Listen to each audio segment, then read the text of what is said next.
Elisa Monro एक साधारण लड़की थी, अकेली, हाल ही में रिश्तों में टूटी हुई और करियर में भटकती हुई।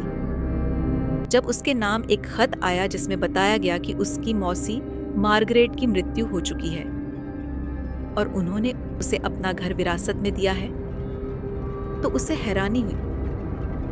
मौसी, जिनसे वह सिर्फ बचपन में 2 बार मिली थी, वह घर एशवुड लेन पर स्थित था, एक पुराना विक्टोरियन हवेली जैसा घर जो जंगलों के किनारे सुनसान इलाके में था। उसके दोस्तों ने कहा, मत जा, ऐसे घरों में कुछ अच्छा नहीं होता। लेकिन एलिसा हंस दी। डरावने घर बस कहानियों में होते हैं। वह चली गई, अकेली। पहली झलक में ही घर ने उसे असहज कर दिया। दीवारें पुरानी थीं, दीमक खाई लकड़ी की गंध फैली थी और हर चीज जैसे समय में जमी हुई थी। लेकिन असली अजीब चीजें उस रात शुरू हुई। रात के 2 बजे उसे लगा कि किसी ने उसके कमरे का दरवाजा खटखटाया। वह उठी, कोई नहीं। फिर उसे सीढ़ियों की आवाज सुनाई दी, धीमी, भारी, जैसे कोई लकड़ी के फर्श पर नंगे पांव चल रहा हो। वह डर के मारे बिस्तर में दुबक गई। सुबह तक सब शांत था। घर की दूसरी मंजिल पर एक लंबा हॉलवे था जिसमें दीवार पर सैकड़ों पुरानी तस्वीरें टंगी थीं। उनमें से एक में एलिसा खुद को देखकर सिहर गई। ये तो मैं हूं, लेकिन ये तस्वीर पुरानी है। उसने तस्वीर के पीछे देखा। तारीख थी 1997। वह उलझन में थी। डर थोड़ा बढ़ चुका था, लेकिन उसने खुद को समझाया, यह मेरी तरह दिखने वाली कोई और होगी।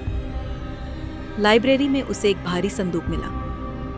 उसके अंदर एक चमड़े की पुरानी डायरी रखी थी, मौसी मार्गरेट की। डायरी में लिखा था, एशवुड लेन का घर जिंदा है। यहाँ हर आत्मा, हर मौत इस घर का हिस्सा बन जाती है।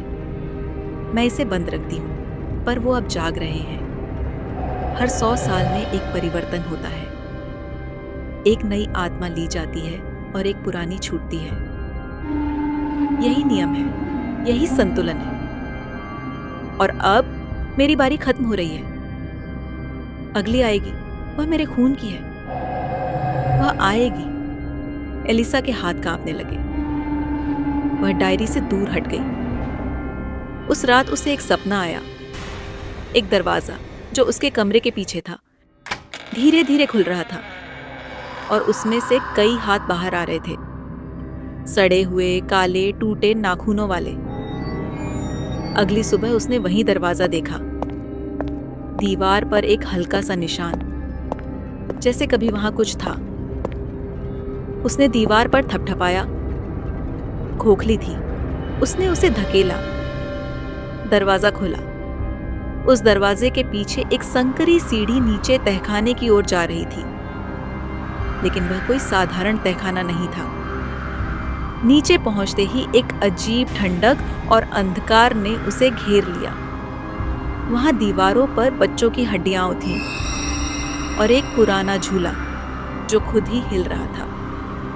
एक कोने में एक विशाल दर्पण रखा था, टूटा हुआ, लेकिन फिर भी कुछ दिखा रहा था।